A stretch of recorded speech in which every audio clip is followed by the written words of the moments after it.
Miongoni au mmoja mwa wachezaji ambao usajili wake ulikuwa sio mbwembwe nyingi, lakini Young Africans ni kama vile walizamilia, basi ni Buba Jammeh, nyota raia wa Gambia kutokea kwenye klabu ya Atletico de Benguela ya huko nchini Angola. Bwana amekuwa ni swali kubwa mjini na amekuwa bara jipya mjini mara baada ya mechi yake ya kwanza akiwa na jezi ya Young Africans akianza akitupia kama mbili. Tunakwenda kumzungumzia Buba Jammeh, anakwenda kuongeza nini kwenye kikosi cha Young Africans, kikosi ambacho kina wachezaji wengi kwenye ule upande, hasa ni upande wa kushoto ambao kimsingi Pako Mzuzwa ndiko anatokea. Tunakwenda kumzungumza Buba Jammeh. Hii ni The Golden Boot, mimi ni Leopard John, niko hapa na Mdachi Ali Omari.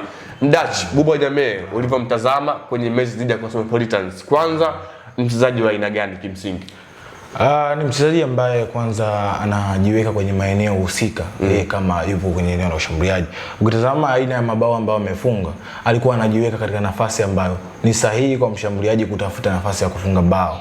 Angalia mabao ambayo ameenda kuyafunga, na yeye kama mchezaji kwenye mabao ambayo amefunga mechi yake ya kwanza.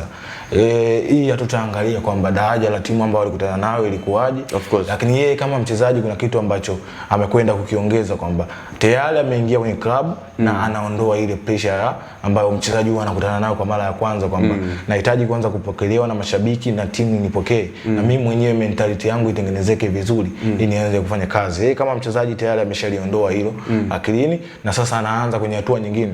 Lakini ukimtazama namna ambavyo anacheza, anakwenda kuinufaisha hata klabu ya Young Africans pia, japokuwa bado tujamtazama katika game ambazo ni za ushindani zaidi, lakini hata katika game ile kuna kitu ambacho nakiona mshambuliaji huyu anacho na kwenda kuongeza kwenye klabu ya Yanga. Lakini pia ana uwezo wa kutokea katika maeneo ya pembeni, of course, na ni mshambuliaji. Kwa hiyo hii ni alam tayari kwa wachezaji ambao wanacheza maeneo ya pembeni, kwamba inawezekana kuna siku mimi nitakosa nafasi kwa sababu ya mtu fulani ambaye Kwa hiyo unaona Pako Mzuzwa ajiandae kwenye ile nafasi. Yeye kama mchezaji ama mchezaji yote ambaye anaingia kwenye klabu huwa anajiandaa kwamba kwenye namba yangu tayari kuna mtu ameongezeka, hata kama mtu huyu atakuwa hajamzidi kiuwezo. Lakini pia mchezaji huyu ambaye yupo, ambaye alikuwa mara kwanza au mwanzoni kwenye klabu hiyo alikuwa anacheza katika nafasi hiyo, lazima apate maswali ya kujiuliza kwanza.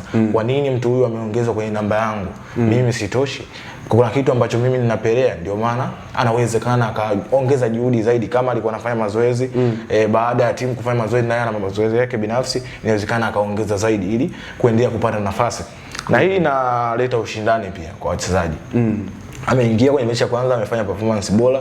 Mchezaji mwingine ambaye huenda alitakiwa kuanza kwenye mechi hiyo lakini kaanza Buba Jammeh, anapata kitu homework ya kufanya, kwamba Buba Jammeh ameenda kufanya kitu hichi na kitu hichi uwanjani.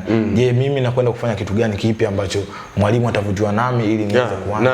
Na hivyo ndivyo always timu kubwa zimekuwa zinaishi, mbali tu na Young Africans, hata kwenye National Rally zimekuwa ni timu ambazo zina maingizo mengi ya wachezaji, kwa maana yani uwepo wa wachezaji wengi kwenye namba moja imekuwa inatoa ushindani. Kwa mfano kwenye klabu ya Rally kuna Ahmed Said Zizu, huyu winga, kuna Ashraf Bencharki winga, Hussein Arshahat winga. Kwa hiyo unaona ukiangalia level za hawa wachezaji ni kama vile zinaendana, lakini kuna ule ushindani ambao unapatikana. Kwa hiyo Young Africans ni wazi wanakwenda kuishi kama vile ambavyo klabu kubwa nyingi zimekuwa zinaishi ulimwenguni na barani Afrika. Lakini tuangazie Buba Jammeh amekuja kwenye timu ambayo kimsingi Yanga ni kubwa kuliko ile timu Benguela nchini Angola. Hii binafsi yake haitakuwa inamjengea pressure, kwa maana pressure ya mashabiki. Tumefahamu mashabiki wa Tanzania wamekuwa ni miongoni mwa mashabiki ambao mchezaji wanamjaji pale ambako atakuwa afanye vizuri. Hii haitomjengea pressure, kwa maana Young Africans ni timu kubwa. Kwanza kufunga tu kama yeye kama mchezaji kwenye klabu hii tayari inawezekana kuna asilimia ya pressure hata 50 anawezekana kama ameipunguza kutoka kwa mashabiki, kwa sababu kikubwa ambacho mashabiki wanakihitaji mchezaji anapofika kwanza kwenye klabu aonyeshe vitu alivyonavyo, of course, na miongoni mwao ni nafasi na uwezo wake wa kufunga. Hilo tayari ameshaliwini kwa mashabiki. Lakini ukija kwa mchezaji binafsi, akishatambua kwamba nimekuja kwenye klabu ya namna gani, klabu niliyotoka ilikuwa ni hivi na hivi, lakini klabu niliyokuja tayari ina fan base wao wengi, lakini pia hata mahitaji yao na malengo yao ni makubwa kuliko klabu niliyotoka. Sababu Young Africans wao wana plani kubwa.